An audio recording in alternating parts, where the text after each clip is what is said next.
राजकीय वर्तुळातून सर्वात मोठी बातमी समोर येत आहे। उद्या सुनेत्रा पवार या उपमुख्यमंत्री पदाची शपथ घेणार आहेत। राष्ट्रवादीच्या गोटात घडामोडींना वेग आला असून उपमुख्यमंत्री पदासाठी सुनेत्रा पवार यांच्या नावावर शिक्कामोर्तब करण्यात आला आहे।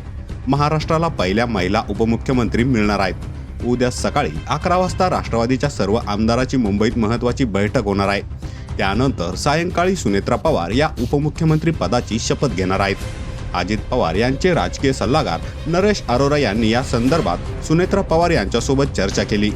सुनेत्रा पवार यांनी उपमुख्यमंत्री पदासाठी होकार दिला। त्या आता उद्या सायंकाळी 5 वाजता उपमुख्यमंत्री पदाची शपथ घेणार आहेत। राष्ट्रवादी काँग्रेसचे सर्व वरिष्ठ नेते छगन भुजबळ, सुनील तटकरे, धनंजय मुंडे, प्रफुल्ल पटेल हे सर्व मुख्यमंत्री देवेंद्र फडणवीस यांची भेट घेण्यासाठी वर्षा निवासस्थानी दाखल झाले होते।